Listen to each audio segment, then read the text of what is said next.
Hope you guys are doing well. Before we get into it, I do want to just start off by thanking Mason Plumlee, Pat Connaughton, and Colin Sexton just for everything that they've been able to do for the Hornets organization and the veteran leadership that they've provided. So.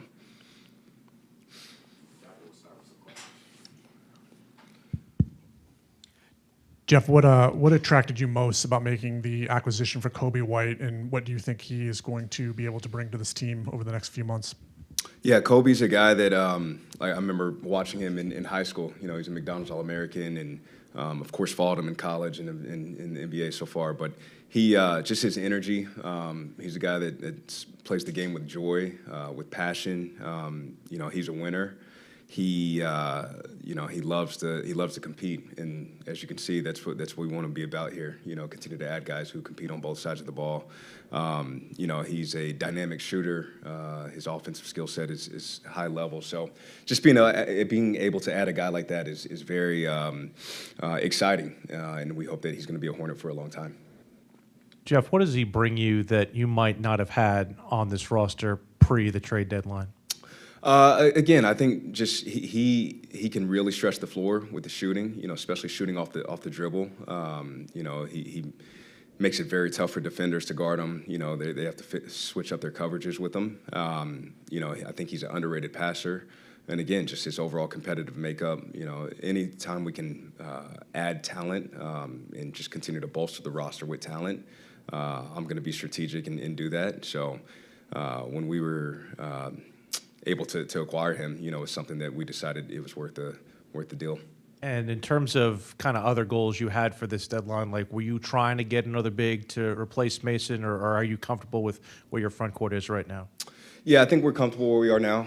We have look, Musa, the way Musa and Ryan have been playing lately has been very inspiring and exciting to watch. You know, Grant Williams plays the 5 a little bit too, so I think where we are, we feel comfortable in the front court. During media day, you said that this front office is not reactive and you always go into these situations with a plan. I'm wondering, when did you target or have Coby on your radar, and was this always the plan to get him on this team? Coby, again, yeah, you know, throughout the whole season, we have guys that we target, and our scouts are constantly watching, and analytics are doing due diligence on as well. So Coby's a guy that definitely popped up on that list, you know, continuously. So we continue to scout him at the high level, and then with my conversations with the Chicago Bulls front office, we were able to find a deal that I think both sides feel good about. So yeah, we were really excited to add him. Coby's contract expires at the end of the year. Has there been any preliminary discussion on a potential extension or bringing him back in free agency this summer? No, you know, but what I say is just being able to acquire Coby, you know, being able to acquire his bird rights is very, very important for us, just in terms of how we're operating and how we're building it out. So, as I said earlier, like, he fits everything that we want to be about, and hope that he's a Hornet for a very long time. During last season, you mentioned how you didn't get a big enough sample size to accurately evaluate this team. I'm wondering, halfway through the season this year, how do you feel that evaluation process is going? It's been exciting. You know, I think everyone can see now when we have health, you know, it's so important. Knock on wood, our guys have been healthy for the most part. You know, it's just a credit to the players and the coaching staff. They've bought in.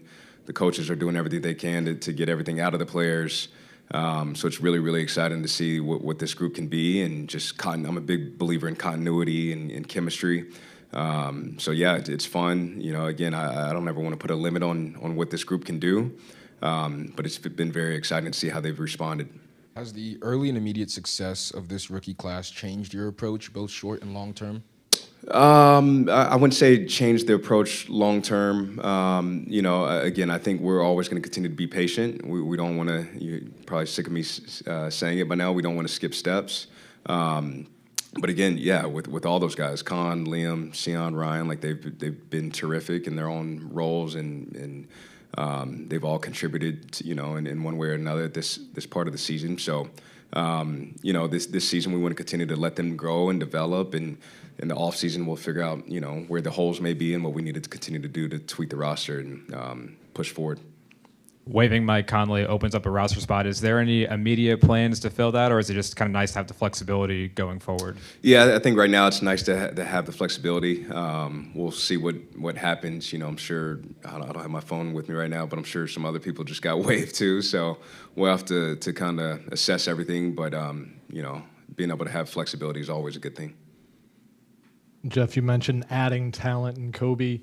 Usually in order to add talent, you also have to give up more assets. With all of the tinkering you did around the trade deadline, it really doesn't look like you had to give up many assets because we brought assets back in. Is that what makes it a successful deadline for you? Yeah, you know, I would say, look, over the next 7 drafts, we have 11 first-round picks. We have 15 second-round picks because we were able to add a draft pick. So, again, being able to continue to stockpile those draft picks, it's always something that, you know, myself and our front office has, you know, it's been a goal of ours, right? So we'll continue to add them, and then, you know, when we have moments like this, when we see a player that we think is worth it or worth the price, we'll continue to try to use those picks to go get them.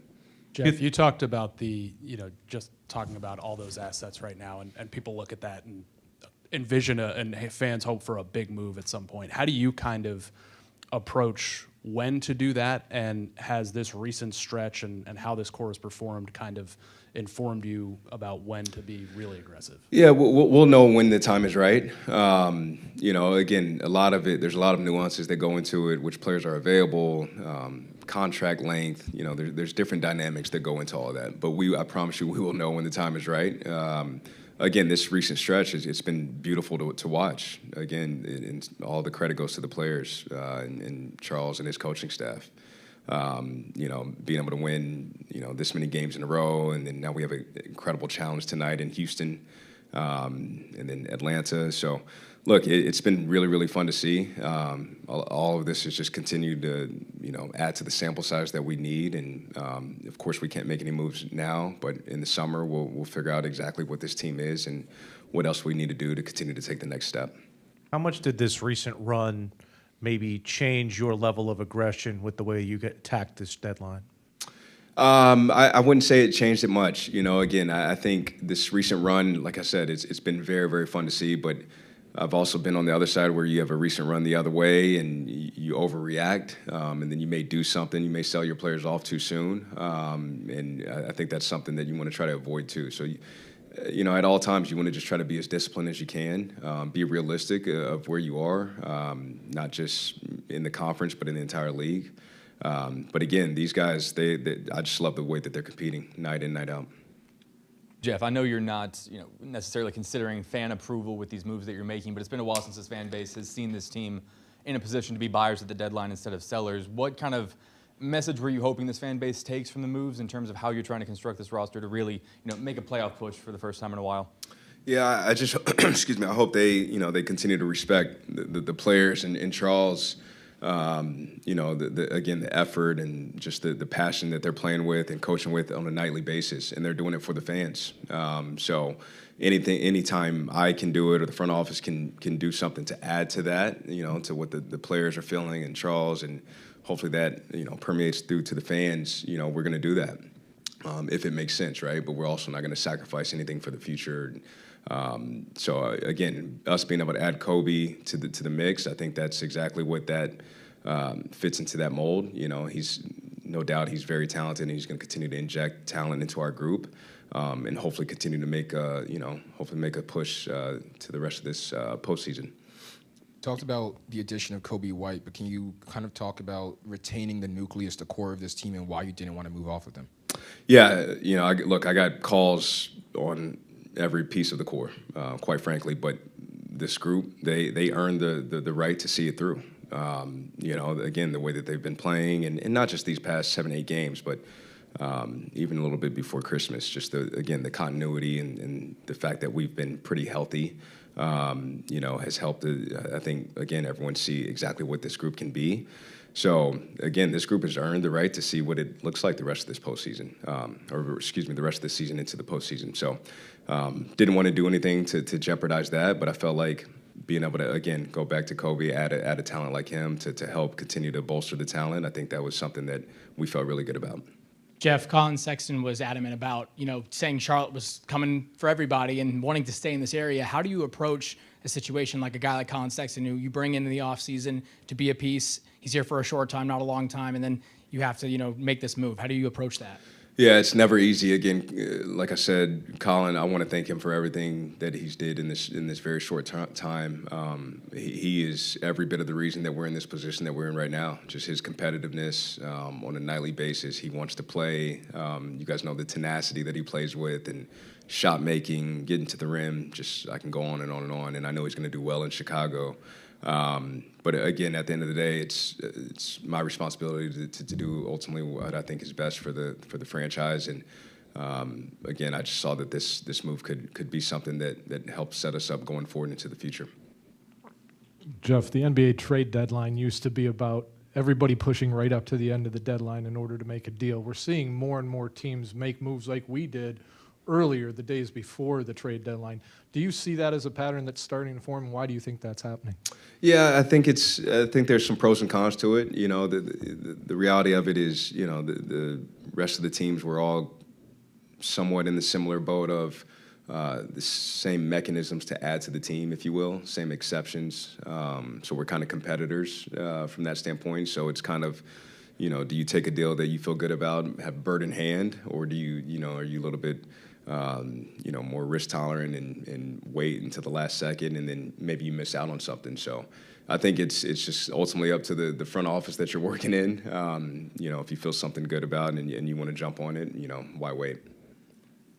Sexton and Plumlee, Connaughton all seem like some of the more veteran voices in the locker room. They got chipped off the past couple of days. Is there anybody that you guys are expecting to kind of take over that voice internally now that those guys are no longer on the roster?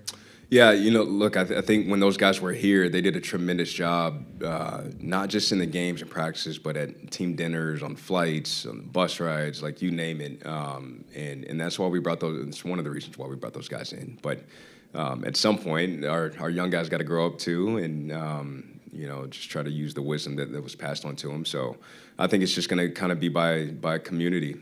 Josh Greens and Grant Williams and Brandon, you see his leadership skills; they've taken a leap. So I think it's gonna be by community, and the entire roster will have to step up and pull together from that standpoint. But I don't have any doubt that they'll be fine. We saw that Kobe's already connected with the team down in Houston right away. I'm sure you've had a chance to speak with him after the trade. Could you sense a heightened bit of excitement? Just obviously he's coming back to a place that he played college, grew up, that, coming back to his home state team, I'm sure there was an extra bit of excitement for him, at least in the transaction. Yeah. He was very excited. To your point, he's from this area, played college in this area. He loves this fan base. He knows that the Carolinas just bleed basketball, so he cannot wait to get back here. Unfortunately, he's been battling some calf injuries this season, so we're going to be diligent in terms of exactly when he comes back. We're going through all the the medical stuff now and physical stuff. So my guess is he's not back until after the All-Star break. But he is very excited.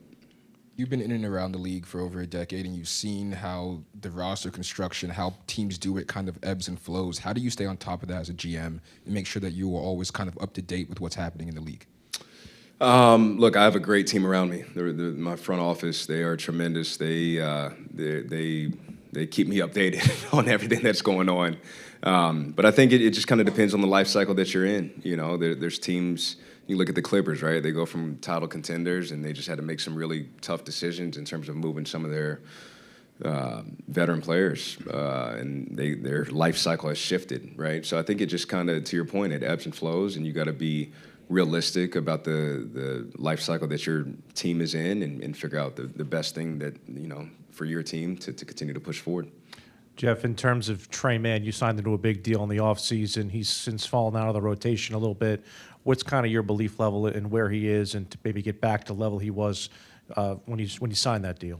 We still have full belief in Trey. That's the thing. When everyone's healthy, right, then someone's not going to play, or a few people aren't going to play. And unfortunately, lately it's been Trey Mann, but at the same time, Trey's a professional. He's been tremendous in terms of just giving energy to his teammates and being positive. And I'm a firm believer that you're going to get another opportunity at some point, whether it's because a trade happened or injury, whatever it may be, right? So Trey is staying ready. He'll be ready, and again, we still love him to death.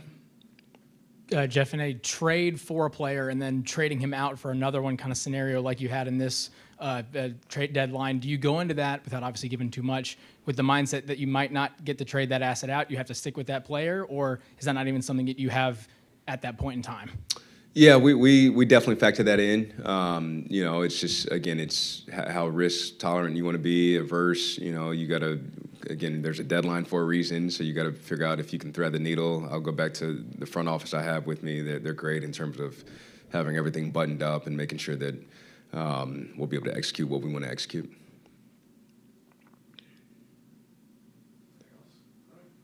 All right, thank you, guys.